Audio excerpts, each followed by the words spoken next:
Sean, 2 years down the line, the fund is nothing more than a great idea on paper. What's caused the delay? And just give us a little background to what this fund is actually intended to do. Sure. I think a global fund like this, with the magnitude that it's supposed to operate on, is a complex thing to build. We have some experience in the past building these funds with the adaptation fund, but the new shift away from simply mitigating climate change to mitigating and adapting to climate change means that it's much more complex. Now, the major delay that was caused, or that has been a result of only getting to starting the fund now, has been deciding how will we represent developing countries and developed countries in an equitable way. Now, the fund itself is supposed to take or collect together funds from the developed world and use those funds to mitigate climate change in the developing nations, as well as allow those countries to invest in greener economies, to adapt to the effects of climate change. And so a lot of the focus is also on technology transfer, to transfer those green technologies from the European Union and the United States to Africa and Asia. Now, Manuel's been quoted as saying that the fact that we can pollute the atmosphere and not pay for this pollution is one of the biggest market failures that we have to date in just the general global economy. Now, South Africa punches way above its weight when it comes to size of economy and the amount of pollution we emit. We're in the top 5 polluters in the world when it's based on a per capita basis. Now, one of the other options on the table for South Africa in order to reach its carbon reduction targets is a carbon tax, a proposed carbon tax. Where is South Africa in the process of implementing this kind of tax? The carbon tax is definitely a new tool for developing countries. It's been quite widely used in the developed world already. There are some very good examples of it being used in Europe, a few in Asia. I think South Africa is just getting started with the carbon tax. I think it's going to take a lot of political will to get it done.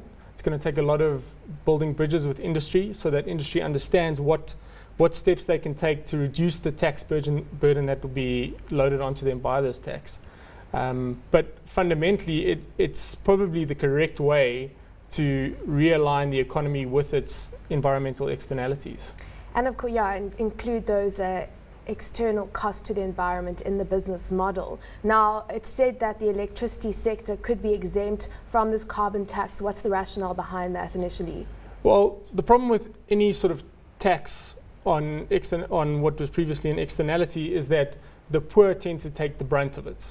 So basically the additional charges will just get passed all the way down to the consumer, and the consumer with the least adaptation options or least mitigation options will sit with the buck at the end of the day. So one of the ideas is to exempt certain industries that will have a very pronounced effect on the poor, to realign those. Now, that's one way of doing it. However, I think any sort of exemption will either be very temporary or won't exist at all.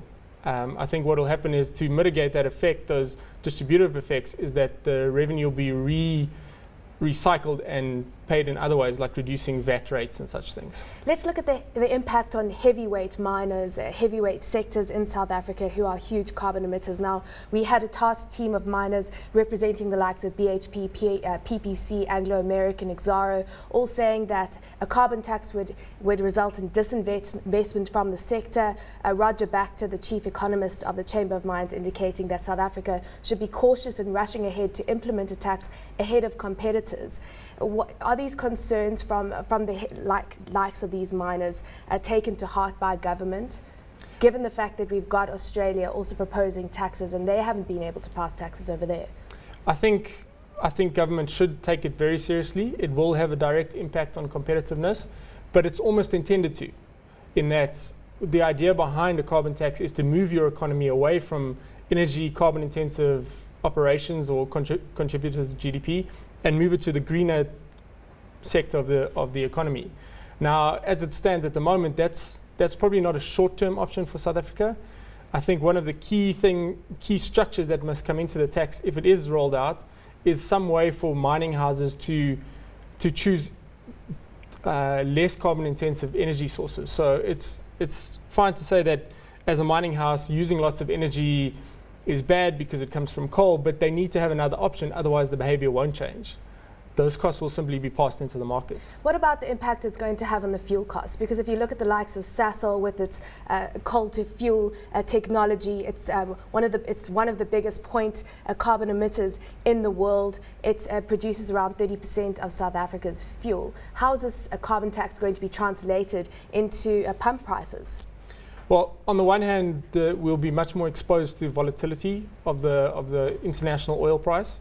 Previously, we've been shielded to an extent by Sasol and their coal-to-liquids technology, but that is a very emission-intensive technology. So, with the addition of the carbon tax to their overheads, we're now going to be more exposed to that volatility on the one hand.